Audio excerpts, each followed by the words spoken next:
Saya kira pandangannya Pak Herman Nopo sangat saya sepaham dan saya paham dan sepaham dengan saya juga meyakini hal seperti itu. Bahkan kalau kita mau menggunakan coba kita keluar daripada sila-sila yang ada diajarkan dalam konstitusi kita coba kita merenung bahwa sesungguhnya tanpa kemudian juga harta yang kita miliki, maksudnya tanpa kemudian kita menjadi pejabat, oke. Sila kedua, tanpa kemudian kita berhubungan sosial misalnya tinggal di hutan apa segala misalnya begitu, tanpa kemudian kita bersatu karena memang kita hidup di belantara yang sendiri, tanpa tanpa bernegara maksudnya, tanpa kemudian kita berdemokrasi dan bermusyawarah, tidak ikut serta begitu terlibat, tanpa kemudian kita juga berbagi kepada orang karena memang keadaan kita sendiri, misalnya bukan hidup di masyarakat, kan susah kita melakukan kehidupan sosial kalau kita sendiri gitu. Tetapi ada pegangan satu, yaitu adalah kita tetap berketuhanan, maka saya yakin itu jalan untuk kemudian kita bisa selamat. Kan beberapa praktik-praktik yang ada kan sekarang, beberapa dulu kita lihat beberapa tokoh-tokoh yang kemudian melakukan tafakur dan kemudian untuk mengurung diri, untuk keluar daripada semua itu. Saya kira itu juga cara-cara untuk mengatakan bahwa itu cara untuk memberikan keselamatan bagi dirinya. Dan kemudian tetapi itu dalam ajaran-ajaran yang saya kemukakan dalam dalam keadaan kita secara individu, dalam keadaan individu. Nah sehingga memang dari hal tersebut kemudian yang menurutnya Pak Herman Tompo tadi bahwa melihat bahwa kalau memang gugur sila kelima maka ada sila keempat. Kalau memang tidak ada yang bisa lakukan sila keempat, ya tetap kita kembali lagi ke sila pertama. Kalau sila ketiga, kalau tidak ada yang bisa melaksanakan sila ketiga, maka kita akan kembali ke sila kedua.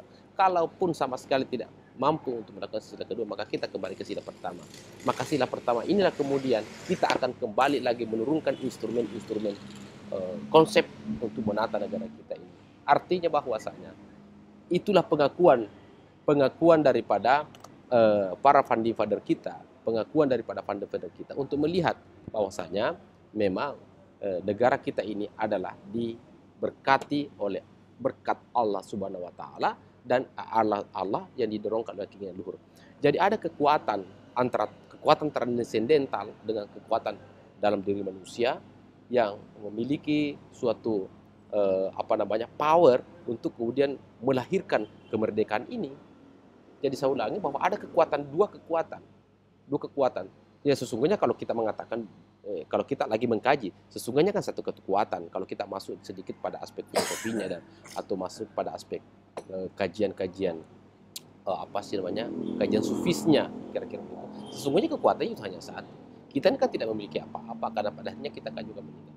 Maka kemudian itulah kemudian selalu saya mengatakan bahwa kalau kita melihat dari aspek bernegara kita ini, aspek hubungan manusia ini, ya tidak lain bahwa dalam Islam mengatakan bahwa wa ma khalaqtul jinna wal insa illa liya'budun. Maka tidak kuciptakan jin dan manusia kecuali hanya untuk beribadah kepada Aku.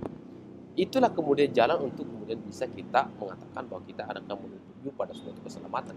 Makanya kemudian di dalam kajian buku saya yang terbit itu yang judulnya adalah Lorong Hukum, saya mengatakan bahwa dari Gustav Freiburg yang mengatakan bahwa tujuan hukum itu adalah kepastian, kemanfaatan dan keadilan.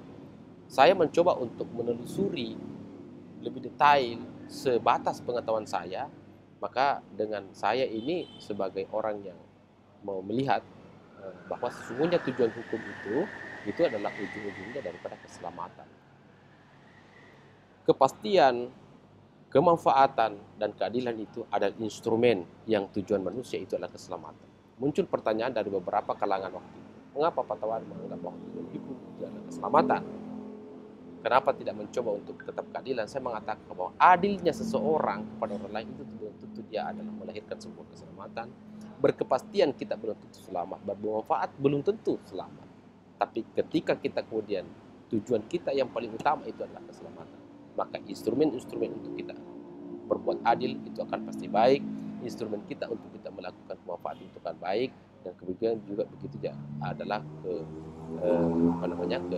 kemanfaatan, keadilan dan kepastian juga akan baik. Menerapkan suatu kepastian hukum itu akan baik jika pikiran kita adalah demi untuk keselamatan orang. Begitu juga kepada kemanfaatan dan seterusnya. Nah, saudara-saudara sekalian, maka dari hal itulah kemudian yang disampaikan Pak Tompo dan apa yang saya sampaikan tadi, makanya saya berkesimpulan sampai hari ini bahwa saya mengatakan bahwa ternyata negara Indonesia ini negara sosial religius. Dia adalah negara yang sosial religius. Sehingga karena kita lihat kalau untuk mengukur itu, tadi kalau 5 yang tidak ada masih ada 4, 4 tidak ada masih ada 3, sila ketiga tidak masih ada 2, sila kedua tidak ada masih ada 1. Tapi ingat kalau sila pertama yang sudah tidak ada, maka saya yakin akan ambruk semua sila kedua sampai sila kedua.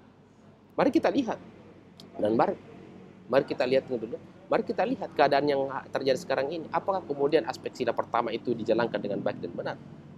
Apakah kemudian aspek-aspek ketahanan itu dijalankan dengan baik dan benar? Nah, inilah kemudian menjadi faktor-faktor mengapa kemudian terjadinya persoalan-persoalan di muka bumi ini, karena persoalan bagi saya adalah kembali kepada sila pertama yang tidak dijadikan sebagai the power of magic di dalam melakukan suatu aktivitas kita. Saya kira seperti itu. Silakan Pak Ridwan. Konstitusi kita memang hulunya kan pasti Pancasila. Salah satu empiriknya atau faktanya semua pejabat negara itu mulai dari presiden, menteri sampai segala macam itu selalu diawali dengan nama Allah Subhanahu wa taala, atau kalau Kristiani dengan nama Tuhan Yang Maha Esa. Itu kan berarti religius. Ya, baik. Jadi sesungguhnya kalau dari tafsiran dari konstitusi itu kan makna dari konstitusi itu sederhananya kan membentuk itu dulu, bahwa konstitusi itu membentuk. Kalau dalam aspek hak asasi manusia itu kan hak asasi manusia itu katanya dari beberapa ahli mengatakan bahwa hak asasi manusia itulah hak yang diberikan langsung oleh Tuhan kepada kita. Itulah kemudian di level S2 pernah juga saya katakan bahwa kalau begitu hak yang diberikan langsung kepada Tuhan, kalau saya meneliti lagi, menguji lagi, merenungi lagi, wah, bukan diberikan. Bukan diberikan. Hak asasi yang diberikan kepada Tuhan. Hak yang dipinjamkan kepada Tuhan, karena kenapa? Kalau asumsi pemberian itu kan berarti ada terlepas ada hak dan kewajiban. Tapi pada prinsipnya kita hanya dipinjamkan karena buktinya Tuhan juga dalam aspek kepercayaan dia akan juga menguji dan kemudian mempertanyakan, itu hak yang saya pinjamkan kamu itu mobil itu kau pakai untuk apa? Berzina kah? Kau pakai untuk apakah? Untuk beribadah kah? Kita pakai mobil misalnya diberikan Tuhan kita dipinjamkan misalnya rumah, apakah kemudian intinya bahwa apa yang kita miliki hari ini adalah ternyata dalam aspek religius, kepercayaan kita itu adalah ternyata kita hanya dipinjamkan karena buktinya Tuhan akan mencoba untuk mau otak-atik nanti di kemudian hari. Itu dalam aspek kepercayaan. Mungkin juga dalam aspek sekuler, wah itu belum terjadi. Hari ini kan memang ya oke, tapi kan yang pasti bahwa kita percaya dengan sila pertama, maka sila pertama itu kita mengatakan bahwa Tuhan ada, dan kalau kita percaya dengan Tuhan ada, berarti kitab-kitab Tuhan yang diturunkan itu kan kita percayai. Dan kemudian kalau begitu muncul hak asasi manusia yang mengatakan bahwa hak yang diberikan Tuhan kepada kita, maka saya katakan bahwa bukan diberikan Tuhan kepada manusia, tapi hak yang dipinjamkan Tuhan kepada kita. Karena pada akhirnya Tuhan akan mengambilnya kembali.